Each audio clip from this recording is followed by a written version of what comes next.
اللہ کے رسول صلی اللہ تعالی علیہ وسلم فرض نمازوں سے جب سلام پھیرتے اور فارغ ہوتے تو اس دعا کو کثرت سے پڑھتے تھے۔ آواز جب بلند ہو گئی تو سرکار نے فرمایا کہ اربعوا علی انفسکم، کہ ذرا اپنے اوپر رحم کرو، تم کسی بہرے کو اور غائب کو نہیں پکار رہے ہو۔ تو سرکار نے مجھ سے فرمایا اے ابو موسیٰ اشعری، الا ادلکم بکنز من کنوز الجنہ،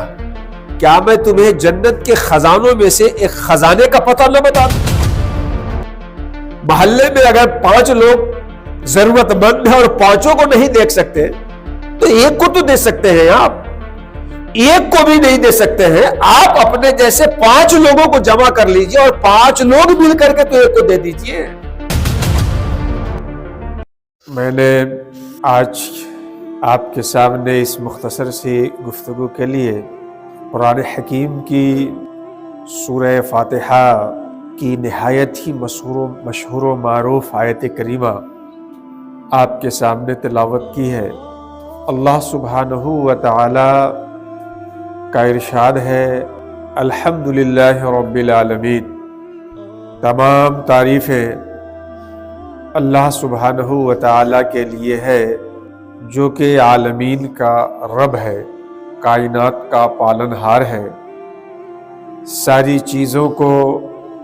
عدم سے وجود میں لانے والا ہے، بنانے والا ہے، ساری چیزوں کا خالق ہے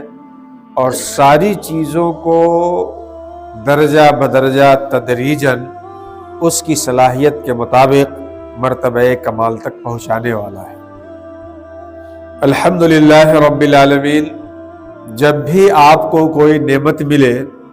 تو آپ اس نعمت کو پا کر اللہ تبارک و تعالیٰ کا شکر ادا کریں، اور شکر کا 3 درجہ ہوتا ہے، جس میں سے پہلا درجہ شکر کا ہے دل سے یہ یقین اپنے اندر جمانا اور اپنے اندر اس یقین کو مضبوط کرنا کہ وہ نعمت جو آپ کو ملی ہے وہ اپنی صلاحیت کی بنیاد پر صرف آپ کو نہیں مل گئی، اللہ سبحانہ و تعالی کی عطا سے وہ نعمت آپ کو ملی ہے۔ شکر کا سب سے پہلا مرحلہ ہے کہ جو نعمت بھی آپ کو ملی ہے اس نعمت کے ملنے کے بعد دل میں یہ یقین آپ کے اندر موجود رہے کہ اللہ سبحانہ و تعالی نے وہ نعمت عطا کی ہے تو وہ نعمت آپ کو ملی۔ بھلے ہی اللہ تعالیٰ جو کچھ بھی عطا کرتا ہے تو اس کے لیے کسی نہ کسی کو سبب اور بہانہ بناتا ہے، تو ظاہر میں اس کا کوئی نہ کوئی سبب اور بہانہ ہے، مگر وہ نعمت حقیقی معنوں میں جس نے آپ کو دیا ہے وہ اللہ رب العالمین ہے۔ قرآن شریف میں اللہ سبحانہ و تعالیٰ اس مضمون کو ادا کرتے ہوئے فرماتا ہے وَمَا بِكُم مِّن نِعْمَةٍ فَمِنَ اللَّهِ، جو بھی تمہارے پاس نعمت ہے وہ اللہ تعالیٰ کی جانب سے۔ تو دل میں یہ یقین کہ وہ نعمت اللہ کی عطا سے آپ کو ملی۔ دوسری چیز، شکر کا جو دوسرا مرحلہ ہے وہ زبان سے الحمدللہ کہنا۔ جب دل میں یہ یقین ہے آپ کے کہ وہ نعمت اللہ کی عطا سے ہے تو زبان سے اللہ کی تعریف کریں گے، الحمدللہ یہ نعمت جو ملی ہے، اس نعمت کے ملنے میں سارا کمال، ساری خوبی اللہ سبحانہ و تعالیٰ کی طرف لوٹتی ہے۔ بخاری شریف کی روایت ہے، حضرت مغیرہ بن شعبہ رضی اللہ تعالیٰ عنہ اس حدیث کے راوی ہے۔ مغیرہ بن شعبہ کہتے ہیں کہ اللہ کے رسول صلی اللہ تعالی علیہ وسلم فرض نمازوں سے جب سلام پھیرتے اور فارغ ہوتے تو اس دعا کو کثرت سے پڑھتے تھے کہ اللہم لا مانع لما آتیت ولا معطی لما منعت ولا ينفع ذا الجد منک الجد، اے پروردگار تو جو کچھ عطا کرنے والا ہے اسے کوئی روکنے والا نہیں، اور جو کچھ تو روک دے، جس چیز کو تو نہ دے اس کو کوئی دینے والا نہیں، اور کسی بھی ثروت والے کو، شوکت والے کو، سورس والے کو اس کی عظمت، اس کا سورس کوئی فائدہ نہیں پہنچا سکتا اگر تو اسے کوئی فائدہ نہ پہنچائے۔ بخاری شریف کی دوسری روایت ہے، حضرت ابو موسیٰ اشعری رضی اللہ تعالیٰ عنہ راوی ہے، کہتے ہیں کہ ہم لوگ اللہ کے رسول صلی اللہ تعالی علیہ وسلم کے ساتھ سفر میں تھے، کہیں جا رہے تھے، صحابہ جب